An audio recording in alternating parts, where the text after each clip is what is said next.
ಇವತ್ತು ನಾನು ಏನು ಕರ್ನಾಟಕದ ವಕೀಲರ ಪರಿಷತ್ತಿನ ಚುನಾವಣೆಯ ಪ್ರಚಾರಕ್ಕೋಸ್ಕರ ನಾನು ಉತ್ತರ ಕರ್ನಾಟಕ ಭಾಗಕ್ಕೆ ಬಂದಿದ್ದೆ. ಹಾಗೆ ರಾಯಬಾಗ್ ಬಂದಿರೋದು ಕೂಡ ಈ ವಕೀಲರ ಪರಿಷತ್ತಿನ ಚುನಾವಣೆಯ ಪ್ರಚಾರವಾಗಿ ನನ್ನ ವಕೀಲರ ಸಂಘಕ್ಕೆ ಇಲ್ಲಿ ರಾಯಬಾಗ ವಕೀಲರ ಸಂಘಕ್ಕೆ ಇಲ್ಲಿ ಭೇಟಿ ಕೊಟ್ಟಿದ್ದೀನಿ.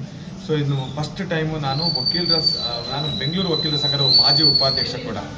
ನಾನು ಈ ಬಾರಿ ಕರ್ನಾಟಕದ ವಕೀಲರ ಸಂಪೂರ್ಣ ಒಂದು ಶ್ರೇಯೋಭಿವೃದ್ಧಿಗೋಸ್ಕರ ಕೆಲಸ ಮಾಡಬೇಕು ಅಂತ ಡಿಸೈಡ್ ಮಾಡಿಕೊಂಡು ನಾನು ಈ ಸಲ ಕರ್ನಾಟಕ ರಾಜ್ಯಕ್ಕೆ ಸಂಬಂಧಪಟ್ಟಂಥ ವಕೀಲರ ಏನು ಚುನಾವಣೆ ಇದೆ ವಕೀಲರ ಪರಿಷತ್ತು ಆ ಚುನಾವಣೆಗೆ ಪ್ರಚಾರಕ್ಕೋಸ್ಕರ ಇವತ್ತಿಲ್ಲಿ ರಾಯಬಾಗಕ್ಕೆ ಬಂದಿದ್ದೀನಿ. ಇವತ್ತು ಇಲ್ಲಿ ನನಗೆ ಇನ್ವೈಟ್ ಮಾಡಿದ್ರು. ಹಾಗಾಗಿ ಸೊ ನನ್ನ ಉದ್ದೇಶ ಇಷ್ಟೇ, ನಾನು ಏನಂದರೆ ಇವಾಗ ಬಹಳ ಜನ ಯುವ ವಕೀಲರಿರ್ಬೋದು, ಮಹಿಳಾ ವಕೀಲರಿರ್ಬೋದು, ಭಾಳ ಹಿರಿಯರು ವಕೀಲರಿದ್ದಾರೆ.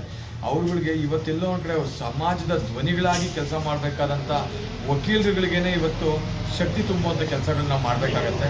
ಅವ್ರಿಗೆ ಧ್ವನಿಯಾಗಿ ನಾನು ಇರಬೇಕಾಗತ್ತೆ. ಯಾಕಂದರೆ ವಕೀಲರು ಈ ದೇಶಕ್ಕೆ ಸ್ವತಂತ್ರ ತಂದು ಕೊಟ್ಟಂಥ ಒಂದು ಅಂಬೇಡ್ಕರಿಂದ ಹಿಡಿದು ಮಹಾತ್ಮ ಗಾಂಧಿಯಿಂದ ಹಿಡಿದು ಹಲವಾರು ಜನ ವಕೀಲರೇ ಇರೋದು.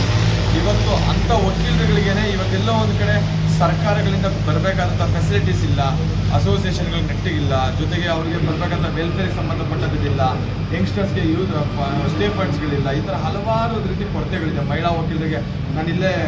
ನಾನು ಬೇರೆ ವಕೀಲರು ಯಾವುದು ನೆಕ್ಸ್ಟ್ ಕಾಗವಾಡ ಹೋಗ್ಬೋದು. ಅಲ್ಲಿ ನೋಡಿದ್ರೆ ಅಸೋಸಿಯೇಷನ್ನೇ ಇಲ್ಲ, ಅಸೋಸಿಯೇಷನ್ಗೆ ಒಂದು ಬಿಲ್ಡಿಂಗ್ ಇಲ್ಲ, ಅವ್ರಿಗೆ ಒಂದು ರೆಸ್ಟ್ ರೂಮ್ ಇಲ್ಲ, ಶೌಚಾಲಯಗಳಿಲ್ಲ, ಅಷ್ಟರ ಮಟ್ಟಿಗೆ ಪ್ರಾಬ್ಲಮ್ಸ್ಗಳಿದೆ. ಸೊ ಎಲ್ಲೋ ಒಂದು ಕಡೆ ಅಲ್ಲಿ ಭೇಟಿ ಕೊಟ್ಬಿಟ್ಟು ಅಲ್ಲಿನ ಕಷ್ಟ ಸುಖಗಳನ್ನ ನಾನು ತಿಳ್ಕೊಂಡ್ರೆ ಮಾತ್ರ ಭವಿಷ್ಯದಲ್ಲಿ ನಾನು ಅವ್ರಿಗೇನಾದರೂ ಸಹಕಾರ ಕೊಡೋಕ್ಕೆ ಸಾಧ್ಯ ಆಗುತ್ತೆ. ಸೊ ಹಾಗಾಗಿ ಪ್ರಚಾರದ ಜೊತೆಗೆ ವಕೀಲರ ಜೊತೆ ಸಮಾಲೋಚನೆ ನಡೆಸೋಕ್ಕೋಸ್ಕರ ಬಂದಿದ್ದೆ. ಇದಕ್ಕೆ ಕೂಡ ರಾಯಬಾಗಕ್ಕೋಸ್ಕರ ಅದೇ ಕಾರಣಕ್ಕೋಸ್ಕರ ಇವತ್ತು ಕೂಡ ಇಲ್ಲಿಗೂ ಕೂಡ ಬಂದಿದ್ದೀನಿ. ಸೊ ಎಲ್ಲ ವಕೀಲರಲ್ಲಿ ಕೂಡ ನಾನು ಕೇಳ್ಕೊಳ್ಳೋಕ್ಕೆ ತಮ್ಮ ಮಾಧ್ಯಮಗಳ ಮುಖಾಂತರ ಕೇಳ್ಕೊಳ್ತೀನಿ, ನಾನು ಯಾವುದೇ ರಾಜಕೀಯ ಪಕ್ಷದ ಪ್ರತಿನಿಧಿ ಅಲ್ಲ. ನಾನು ಓನ್ಲಿ ಕನ್ನಡ ಪರ ಸಂಘಟನೆಯಲ್ಲಿ ಕೆಲಸ ಮಾಡ್ತಿದ್ದೀನಿ. ಅದು ಬಿಟ್ಟರೆ ರೈತರ ಪರ ಸಂಘಟನೆಗಳಲ್ಲಿ ಹೋರಾಟಗಳು ಮಾಡ್ತೀನಿ.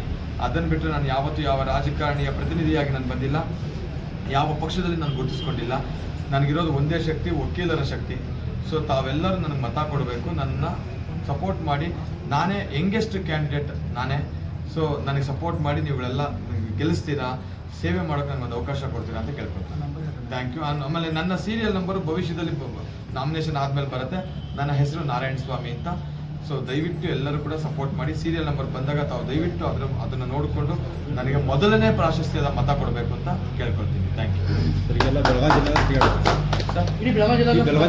ಹೌದು, ಇಡೀ ಬೆಳಗಾವಲ್ಲ, ಇಡೀ ಕರ್ನಾಟಕ ಸುತ್ತಾ ಇದ್ದೀನಿ. ನಾನು ಎಷ್ಟೇ 10 ಜನ ಇದ್ರೂ ಕೂಡ ನಾನು ಆ ಜಾಗನೂ ಬಿಡೋದಿಲ್ಲ. ಇಡೀ ಕರ್ನಾಟಕದ ಎಲ್ಲ ಜಿಲ್ಲೆಗಳಿಗೂ ನಾನು ಹೋಗ್ತಾ ಇದ್ದೀನಿ. ಅದರಲ್ಲಿ ಮುಖ್ಯವಾಗಿ ಇವಾಗ ಬೆಳಗಾವಿಗೆ ಮೊದಲು ಬಂದು ಇಲ್ಲಿ ಪ್ರಚಾರ ಮಾಡ್ತಾ ಇದ್ದೀನಿ. ಆಲ್ಮೋಸ್ಟ್ ನಾಳೆಗೆ ಬೆಳಗಾವಿ ಮುಗಿಯುತ್ತೆ. ಅದಾದ ನಂತರ ಬೇರೆ ಜಿಲ್ಲೆಗಳಿಗೆ ಹಂಗೆ ಪ್ರಚಾರ ಹೋಗ್ತೀನಿ. ನೀವು ಇಂಡಿವಿಜುವಲ್ ಅವರು ಪ್ಯಾನಲ್ ಥ್ರೂ? ಇಲ್ಲ, ಇಂಡಿವಿಜುವಲ್. ಇಲ್ಲಿ ಎಲ್ಲ ಇಂಡಿವಿಜುವಲ್. ನಮ್ಮ ಹೋರಾಟ ಇಂಡಿವಿಜುವಲ್. ಕೆಲವೊಬ್ರು ಮಾಡ್ಕೊಳ್ಳೋರು ಸಿಂಡಿಕೇಟ್ ಮಾಡ್ಕೊಂಡು ಮಾಡ್ಬೋದು, ಬಟ್ ಇದು ನಾನು ಇಂಡಿವಿಜುವಲ್ ಹೋರಾಟ. ನಾನು ಸಂಘಟನೆ ಹೋರಾಟಗಾರ. ಸೊ ಯಾವಾಗಲೂ ಹೋರಾಟ ಇಂಡಿವಿಜುವಲ್ ಆಗಿ ಮಾಡ್ತೀನಿ, ಮಂದೇ ಇಟ್ಕೊಂಡು ಹೋಗಲ್ಲ. Thank you.